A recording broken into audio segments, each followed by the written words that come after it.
Welcome to Slapshot Podcast, episode number 101. I'm your host, Christopher Morais. Thank you for being here. Thank you for hanging out. Why don't you all just step right in, grab yourself a chair, grab yourself your beverage of choice, your snack of choice. We got a jam-packed episode today. Lots of hockey to talk about. Some things good, some things bad. Definitely bad for the New York Rangers. I'm not gonna hide that one. We're gonna talk Rangers hockey today. Specifically, we're gonna talk about Artemi Panarin and where he may be on the move to. A ton of news to get to as well. The NHL just decided since the last time we were live that things had to happen. So we will get through all of that. If you have found yourself in here, thank you for being here. First of all, thank you for hanging out. If you want to find yourself back here again, make sure you go over to YouTube, youtube.com/@slapshotpod. Hit the sub button, ring the bell so you never miss an episode. If you enjoy listening to this instead of watching it, that's okay too. You can head over to X, Slapshot Podcast, hit the link tree. You can see all the spots you can get the podcast in an audio form on your favorite platforms. Google Podcasts, Spotify, Apple Podcasts, everywhere you enjoy podcasts, you can find this here. And if you want to watch me troll the Ottawa Senator fans, you can do that as well. You can follow me on X at FuzzyChris91. Man, listen, we don't even have time to talk about the Ottawa Senators and what Jake Sanderson said about Levi Marilainen. Right? That was tough. Listen. Calling out a teammate in public is certainly a choice, but calling out a goalie is it's tough. Did Jake Sanderson say anything that was not true? No, he's right. You need a save every once in a while. And Marilainen did not look good against the Canadiens. There's a couple of those goals he probably wanted back, but Linus Ullmark is out. He is at practice. I'm assuming he'll be there soon. James Reimer is there to try to stop the bleeding temporarily. Marilainen has been forced into this impossible situation. He's played, I think, 11 in a row now? What do you want from the kid? What do you want from him? The Ottawa Senators are not great defensively. Let's not get it twisted. They are very good offensively. I get that. And goaltending letting them down is unfortunate. They sit at the bottom of the Atlantic. It's just the vibes right now in Ottawa are not very good with all that rumored stuff that happened a few weeks ago. Now you got Sanderson just putting his teammate on blast. If you want to have that conversation, behind closed doors, let some guys yell at each other and say, hey, man, you got to be better. Sure, fine. But to do that publicly in the media, I'm sure emotions were high. He will probably apologize for it at some point. But you can't do that, Jake. You can't do that. That's just not good. So, yeah, listen, I've been bathing in the tears of Ottawa Senator fans because they were chirping. They were saying some stuff. They were going yak, yak, yak, yak. And how the turntables turned at the end there. Cole Caulfield again, overtime masterpiece. Just, listen, do better, Jake Sanderson. Stop calling out your teammates like that. Or at least do it in pub. Do it in private, Do it later after the game when you're sitting, trying to recover. Just be like, stop a puck, buddy. Anyways, let's get to some of the news that you may have missed since last time we were here. The Boston Bruins retired Zdeno Chara's number 33. He is up into the rafters. Big Z, probably one of the, I would say, top 10 defensemen over the last 20 years. Big, towering, tough to play against, a true leader in its sense. That makes sense that he ends up in the rafters at TD Garden. I try not to remember Zdeno Chara and the hit on Max Pacioretty. That's the one I try to forget. But outside of that, listen, you would want a Zdeno Chara on your team. And there were a lot of clubs that were lucky enough to have him. He's still running marathons, too. This man he's built different. He's built in a lab. So congratulations to him. Congratulations as well to the Detroit Red Wings and Sergei Fedorov. Sergei Fedorov's 91, also in the Raptors, also well-deserved. Fantastic Russian player. All the skill, right? Makes sense that his number should be forever immortalized at Little Caesars Arena. I was watching Sergei Fedorov. I would say at the prime of his career. Like, I was just paying attention enough to hockey. Dominant Russian. The skates too, the white skates. If you wore the white skates, is because Sergei Fedorov had them. That's why nobody was wearing white skates for fun. Less fun was for Dean Evason, who was fired by the Columbus Blue Jackets, and then Rick Bowness came in. It sounds like Bowness is going to take over until the end of the season, and then maybe the team will reassess.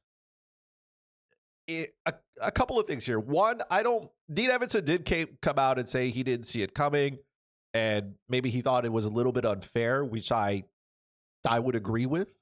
I would say so, but he didn't make it 2 years in Columbus. Columbus has now gone through a couple of head coaches, including ones that didn't even get to coach a game. Mike Babcock. Remember that story? It's Columbus barely missed the playoffs last year, and I think at least management feels that they should be taking a step. And that step has not happened here. At the time, they were at the bottom of the Metropolitan Division. They still have a chance because of how open the Metro is, but a change was needed. And bringing in Rick Bowness retired, basically. He said, hey, I'm done. Apparently he was hanging out on a boat in Florida, and then the next day he's, in Columbus. Listen, you gotta love hockey to be like, yeah, I'm gonna leave my boat in Florida to head to Columbus. But hey, he could come in here. He's a very talented coach, very good communicator. Players love him. Bones, as they refer to him. He was on the panel for TNT as well. Great there. So maybe this is a little bit of the Columbus Blue Jackets not wanting to fall too far behind and saying something needed to be done. And we're going to change the coach. Because again, Evason didn't make it 2 years. I don't think Bowness is going to stick around long term. I think he maybe wants to be retired. I don't know why he's doing this, but listen, man loves hockey. Good for him. I'll be interested to see if this really does make the Columbus Blue Jackets a better team. The vibes probably changed. Bowness did come in. They did win their first 2 games. If I'm not mistaken, they played Saturday, so yesterday. I think they lost to Pittsburgh. No, they beat Pittsburgh in overtime. Sorry. They beat Pittsburgh in overtime. So 3-0 for Bowness so far. Again, small sample size, but it's a good start, right? We'll see if that helps them. I don't know, but they got to pick up wins. That's the number one thing in hockey. You got to win games. Some NHL stuff here. The 2026 NHL draft will be held in Buffalo at KeyBank Center. Yay. Listen. The Buffalo Sabres right now are a wagon. They are playing some fantastic hockey. I'm not going to dunk on their team because they're playing well. Good for them. But that city, man, I don't know why you want to have it's decentralized. So at least that's the good thing. You don't have to travel to Buffalo anymore. But I guess you got to give Buffalo something to do in the summer. Listen, hey, I know this is a hockey podcast, but thank God the Buffalo Sabres are good because the Buffalo Bills most certainly aren't. Again, cool, I guess, the NHL draft being there. I still don't like that it's decentralized, but hey, apparently I'm in the minority here. Speaking of things that we do like, though, Alexander Texier, Sexy Texie, signed a 2-year, $5 million contract with the Montreal Canadiens. So he left St. Louis, basically asked St. Louis to just say, hey, man, let me go. They allowed him, goes through waivers, contracts terminated, shows up in Montreal, signs, I think it was $1 million prorated for the rest of the year. He's come in. He has played very, very well. And he gets himself a nice little 2-year deal. He gets to play on a team. He wanted to be in Montreal.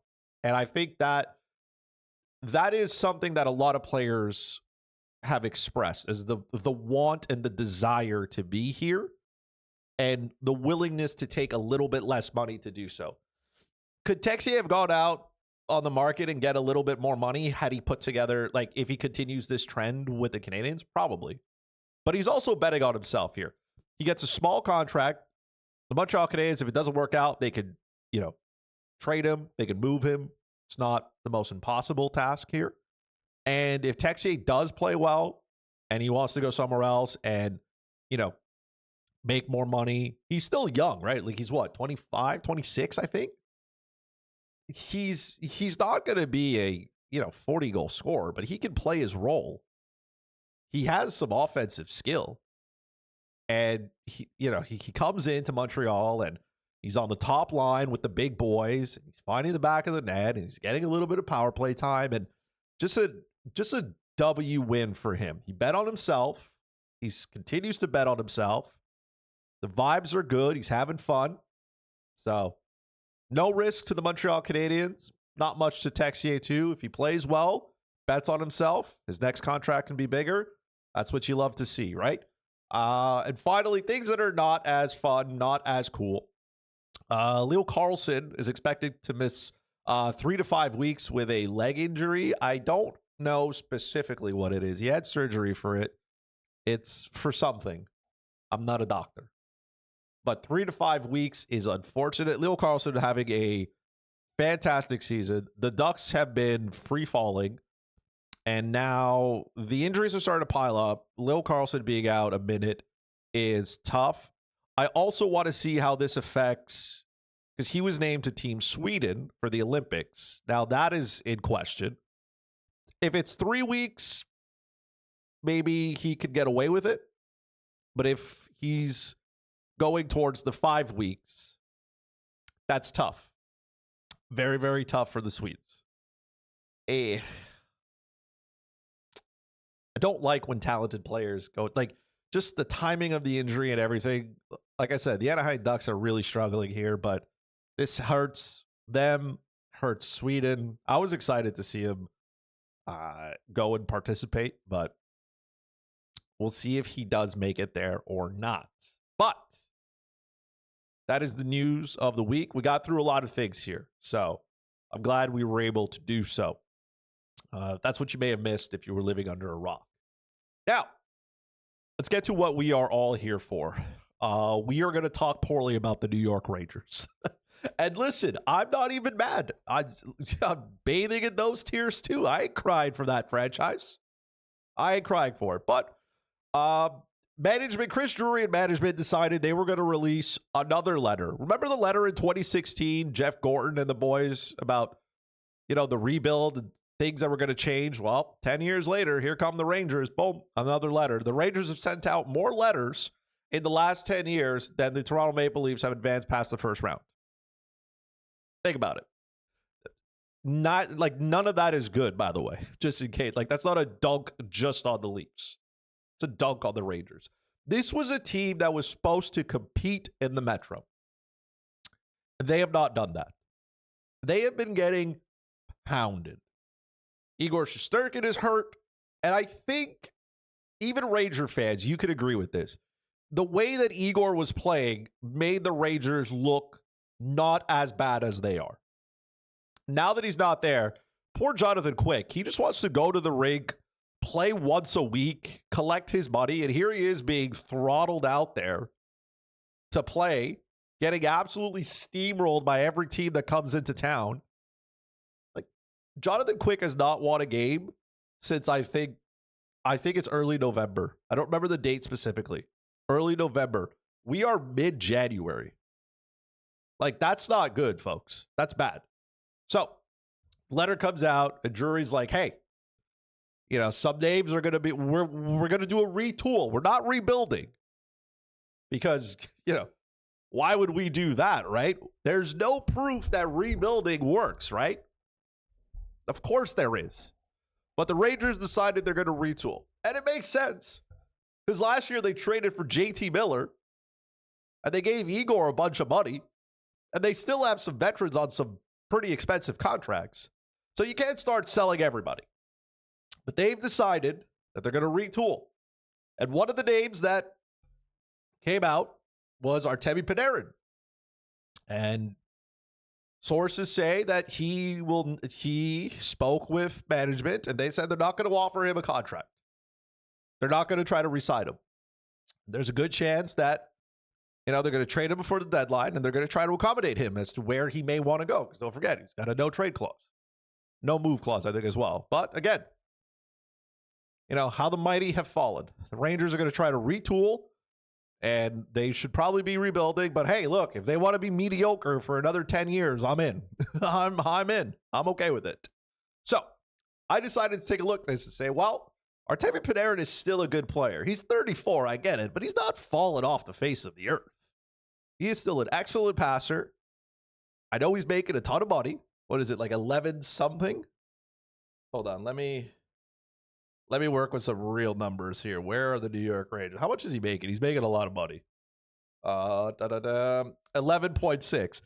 I don't know if he's going to get 11.6 in free agency, but he's probably going to get a decent amount of money. He can still play. He's still putting up some points. But anyways, the Rangers are trying to move, and they want to get young players and picks, which is what rebuilding teams do. But don't forget, the Rangers are retooling, which is a completely different thing. NHL teams saying rebuild is it sounds dirty when it's not. As a Habs fan, I can tell you the rebuild it's still going on, right? We're not done. We are moving closer to the end than the beginning, but hey, as long as you sell tickets to MSG and people show up, you can call it whatever you want.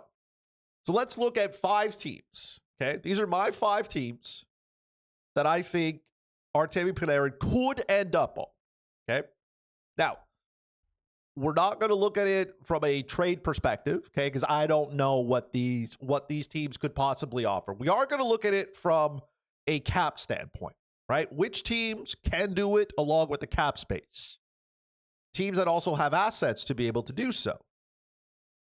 So we're going to look at that. These are 5 spots that he could end up in. All right.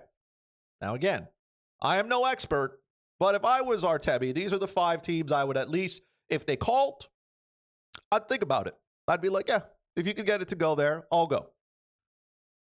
So let's move this here. Let's start with the first one. The Colorado Avalanche. All right. The Colorado Avalanche, right? Their deadline cap space is $7 million. All these numbers courtesy of Puckpedia, by the way. So the deadline cap space that they'll have is $7 million. Obviously, that's not enough to bring in Panarin. But if I'm the Colorado Avalanche with the season that I'm having, and I get a chance to add a top quality winger, even if he's just a rental, I go out and do so. There's already one Russian on that team. His name is Valery Natushkin. Bringing in Panarin adds another layer to that already dominant Avalanche team. And I think the vibes for Panarin would be, hey, man, I'm going to a team that's on this generational run, right? You're going to a team that goes out there, that can score goals. You're playing next to one of the best players in the world. I'd think about it. And if he doesn't want to resign, that's fine. He can go somewhere else, collect another bag if he wants. But if he's chasing greatness,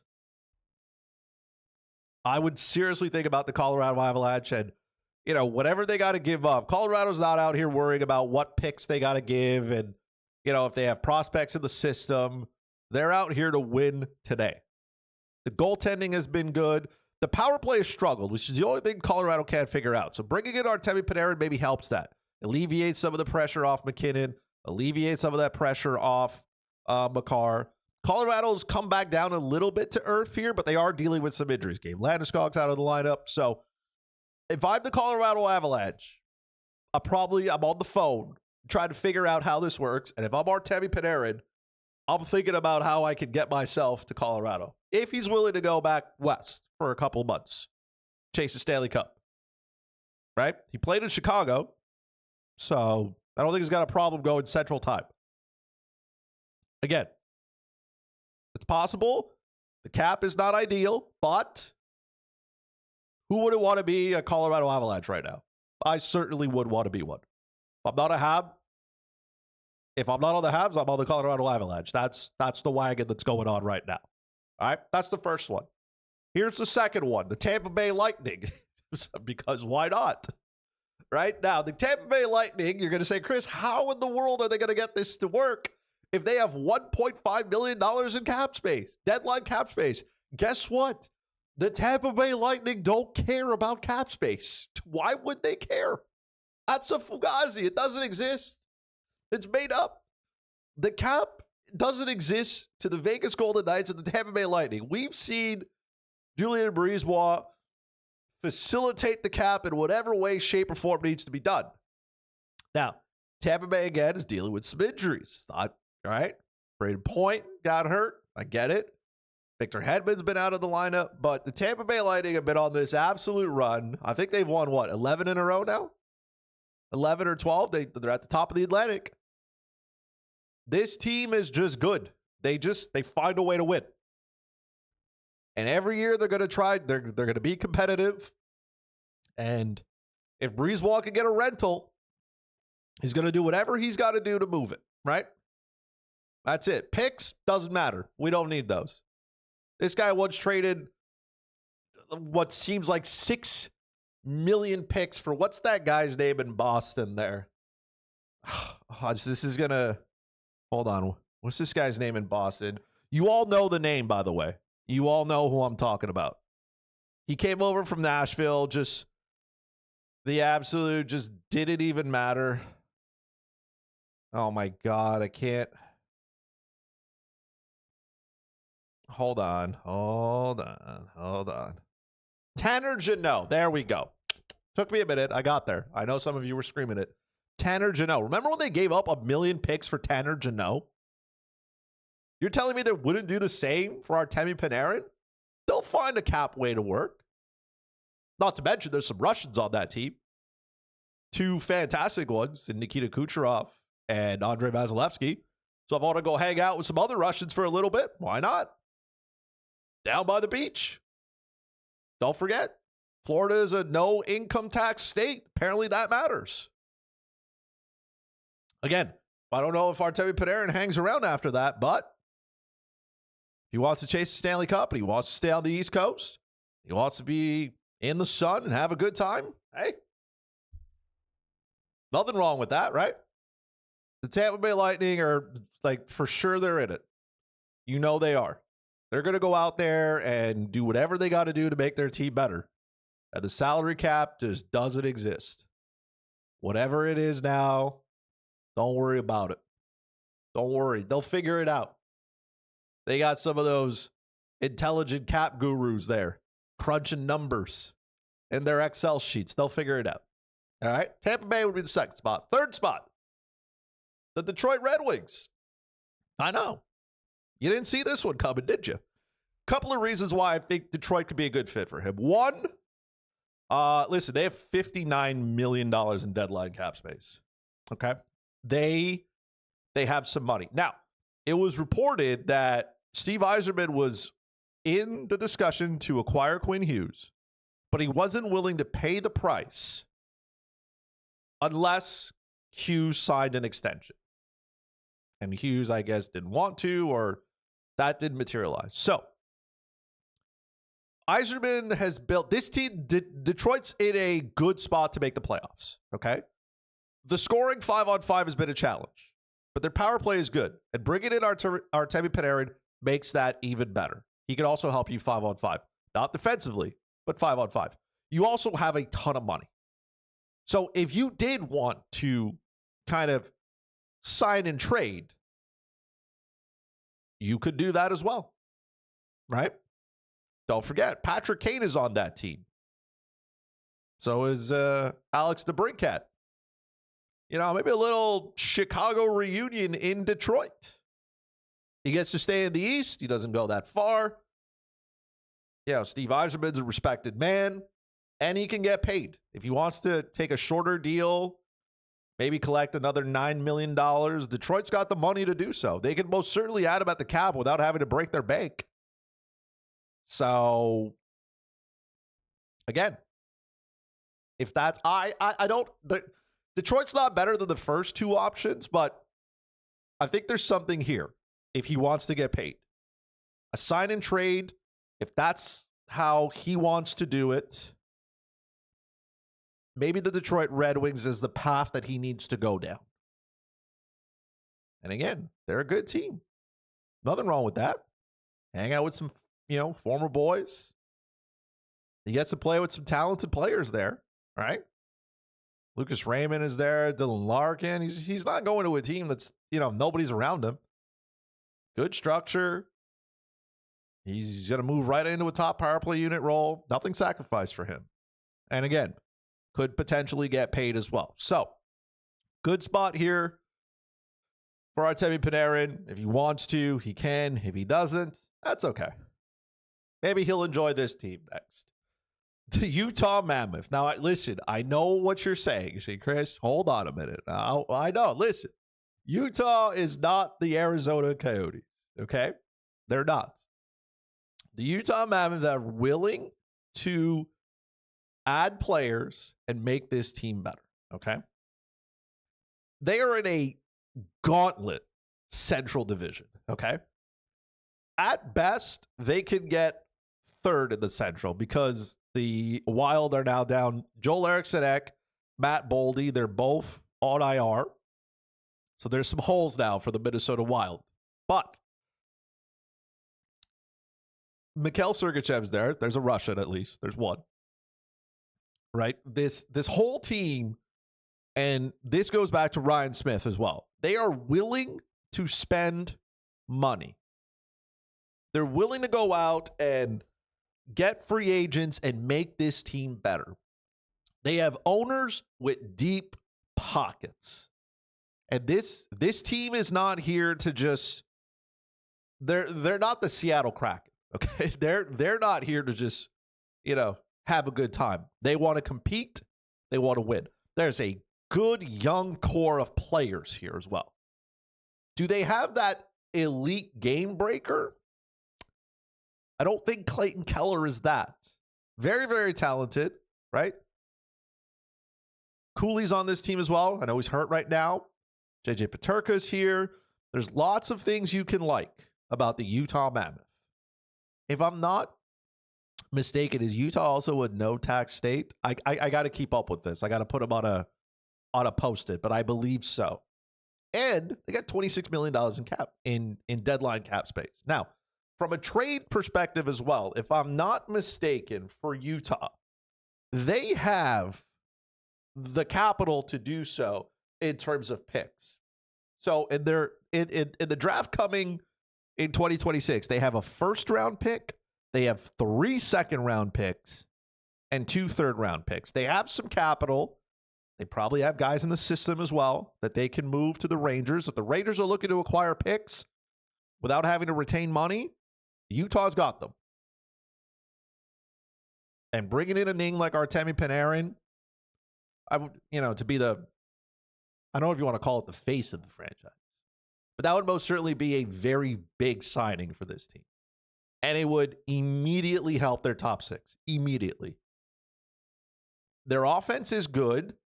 Their power play has struggled at times this year, so bringing in a player who can help them offensively and contribute on the power play, nothing wrong with that. Nothing wrong with that. Young team, fun team. You get to, again, meaningful hockey. The only downside is you have to live in Utah. Well, Salt Lake, I guess. That's the only downside. But I hear it's a great place. I hear people like it there. Good for them. Again, this one feels like a long shot. I get it. But he can get paid, have a good time. He can stay out of the media light. Right? It's not New York. I'm not going to talk bad about Columbus, but it was in Columbus. So yes, he was talked about, but there were other players that were there. And now everything going on in New York is just, right? You don't want to go back. You don't want to do that, right? Artemi? Why don't you head over to Utah here? Come and have some fun with the boys. Ryan Smith's got some deep pockets. We'll make it happen for you, all right? Why not, eh? That's number 4. Number 5. Let's Let's go to number 5 here, okay? This one may surprise you, but it shouldn't, all right? The Pittsburgh Penguins. The Pittsburgh Penguins have been notorious in previous years and are very willing to go out and acquire players to make their team better. Now, their deadline cap space here is the one that's intriguing here. They have $51 million in deadline cap space, okay? Now, I didn't have the Pittsburgh Penguins being a playoff team, but here they are. And we've already seen them make some moves. I'm not quite sure what Kyle Dubas wants to do, but as long as Sidney Crosby's on this team and they have the potential to compete, I think they're going to be buyers. And especially with how wide open the Metro and the East in general is. Right? They bring in Stuart Skinner to solidify the position. Their blue line is fine. I know Leo Carlsson's out. That's unfortunate. But, Sidney Crosby's having the year that he's having. The rest of the pieces around him there. Gino's back in the lineup. And, Evgeny Malkin's a Russian. Oh, my God. What a coincidence. Again, this one probably feels more like a rental. And I don't know if the Penguins are in the business of wanting to, get into a rental position. You could also decide if you want to move on from Malkin and sign Panarin instead. You could do that as well. Like, Gino's what, 39? Right? The Penguins may elect to not re-sign him in the offseason, right? Rickard Rakell is still there, and Ryan Rust, and this team's just chugging away. They're chugging away. They're doing what they need to do. But I don't know, man. I have this feeling that Kyle Dubas just might do something. And if you're in a position to make your team better and go for a run, right? I can't imagine him looking Sid in the eyes and going, hey, we're not going to try to make this team better. We're not going to try to go on another hurrah. I think everybody knows the Penguins are probably not competing for a Stanley Cup, but man, Sidney Crosby's on that team. And if you think he cannot will that team into something, boy, are you mistaken. Panarin coming as well also helps a very, very good power play. It gets even better. So I would be intrigued here. I just don't know if the Penguins want to go down that route. I don't think this would be a sign and trade. I don't, because I also think Kyle Dubas is conscious that, Crosby's getting older. Same thing with Malkin. Same thing with Letang. Like, these guys are not going to be here. And then when the rebuild happens, the official rebuild, this team's going to be bad for a long time. Right? It's coming, It's coming, Penguins. It's coming. Strap in. If you're a Pittsburgh Penguins fan, it's about to be bad for a long time once this regime is gone. But you had a lot of good years of success. So again, I'm not crying for you. But wouldn't mind it. Lots of money. Lots of opportunities to make your team better. Kyle Dubas, again, is willing to, wheel and deal. And if you want to take a run, I think there's still a few weeks before the Penguins really decide what they want to do as well. So maybe they fall out of contention and all this doesn't matter. But what if they keep pace? Right? What if they keep pace with a team like the Carolina Hurricanes are there? Right? Well, let's take a look at the Metro Division. Let me just, because I know it's not great. Where's the Metro Division? Okay, so the Penguins today, Sunday, they're third. Okay? They're third. They're just ahead of the Capitals. They're just behind the Islanders. Right? Do they, like, the Hurricanes are starting to pull away, which is fine. Carolina's got their own bag of issues. But can they keep up with the New York Islanders? Probably, yeah. Can they also keep up with the Washington Capitals? I believe so, yes. There are 4 teams fighting for 3 spots. Let's just disregard the Philadelphia Flyers completely. The Blue Jackets, man, Like, they're 4 points out of a playoff spot. So maybe that changes, but I don't know. The Devils are terrible. The Rangers, we already talked about them. So if the Penguins want to make a run, adding Panarin would help. And I don't think this comes down to like, oh, I don't want to trade within the division. I don't think that's the problem. Maybe not a sign-in trade, but if as a rental, maybe. Anyways, this has intrigued me. Because when I was digging through some numbers, I was like, hey, the Penguins seem like a fun spot to be in for a little bit. And who doesn't want to play with Sid? He can definitely help, I wouldn't say revive your career, but he most certainly won't hurt it. So those are the 5 teams. Let's recap this in case you showed up late, okay? 5 potential teams for Artemi Panarin, right? We talked about the Penguins here. The Utah Mammoth. Again, say what you want about them. It would be fun. The Detroit Red Wings. Lots of cap space. Still in the East. Reunion with some of the Chicago boys. The Tampa Bay Lightning, just because. Just because. Julian Breezeball's there. Tampa Bay does stuff. The Sun, the Russians. Who doesn't want to be there? And, of course, the Colorado Avalanche, because they're the best team in hockey. Why would you want to go to the best team? Have the absolute best chance of winning the Stanley Cup. Sounds fair, right? Those are the 5 teams potentially for Artemi Panarin. And that, ladies and gentlemen, is the podcast for this week. As always, thank you so much for hanging out with me. I appreciate all of you being here. If you've made it to the end here, thank you. If you're watching over on YouTube, make sure you go ahead, hit the sub button, and ring the bell. If you're listening to this, wherever platform you are on, please drop a like, subscribe, follow, whatever it is on that platform. I appreciate it a ton. I appreciate all of you hanging out with me. It's been a blast. I love you. And as always, we'll talk to each other again soon, all right?